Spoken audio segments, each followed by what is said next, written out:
Let's recap some economic data we had out earlier today. This was the Institute for Supply Management's non-manufacturing index. This effectively measures the U.S. service economy, responsible for about almost 90% of GDP. Reading coming in at 47, slightly higher than the 46 economists expected, and it shows that the services economy is contracting at the slowest pace in 9 months. Of course, all this data for June. Now, for more reaction to that ISM non-manufacturing number and for his take on the state of the retail market, we're joined now by Joseph Feldman, Managing Director and Analyst at Telsey Advisory Group, a leading equity research and consulting firm focusing on retail. So why don't we start here, Joe?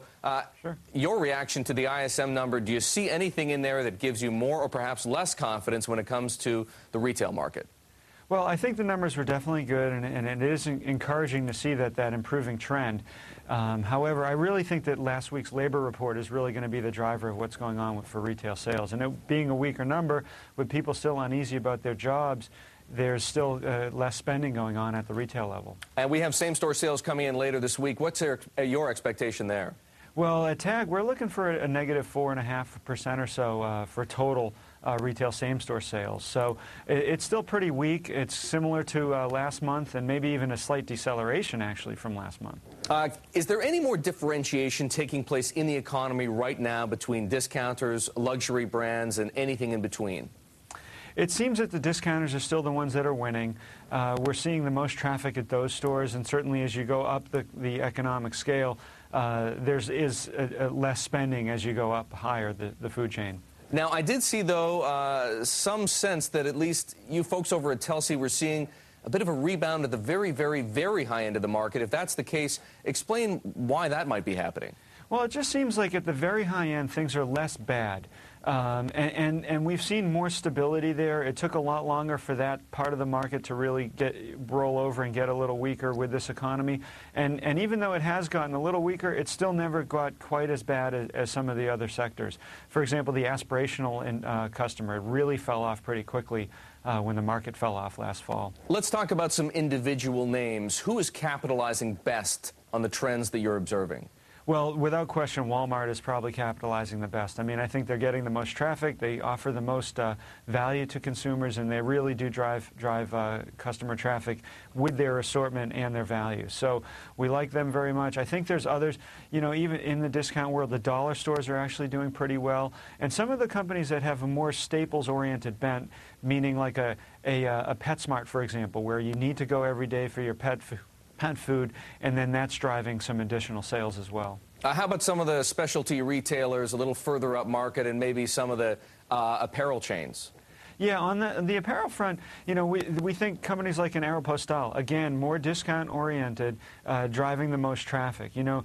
And as you go further up the continuum in price, you definitely see the weakness there. I mean, even Gap has picked up, and mainly the big driver for Gap has been Old Navy.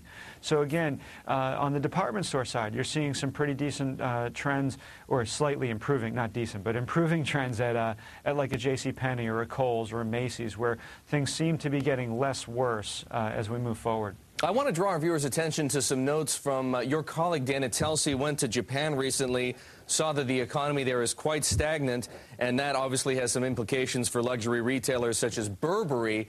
But people talk here about the possibility that the U.S. could end up in a Japan-style sort of stagnant economy. Do you see that as a possibility, and which companies that you follow should we be concerned about on that front? Right. Well, I think you're absolutely correct. I mean, on Dana's commentary that things seem to be sluggish over there in Japan. And my sense is what we're doing with all the fiscal stimulus and how proactive the Fed is being here in the U.S., we're doing a lot that Japan was reluctant to do early on in their recession that started that whole period of downturn. So I don't think we're necessarily going to hit that here. But again, you know, the best player in this environment is still it's the Walmarts of the world. It's the dollar stores. That's where you're going to see continued traffic trends as long as we're in this type of a tough economic environment. Well, obviously, you're not an economist the way that some people are, but can you give us a sense as to at what point you want to trade out of Walmart and trade into some of the other things that might benefit from an uptick in consumer spending? Well, a big driver that we look at is really the labor trends. And we were hopeful that labor was starting to improve, and then last month, in June last week, when we heard the trends, the job loss rate was greater than we had expected. So we need to see some more stability in the labor markets, because that will get more confidence out there and people will start spending once they see that. So as we start to see a better improving trend there, I think that would be a good time to start to buy some of the more discretionary names. Joseph, thank you so very much. Joseph Feldman of Telsey Advisory Group talking to us about retail investing.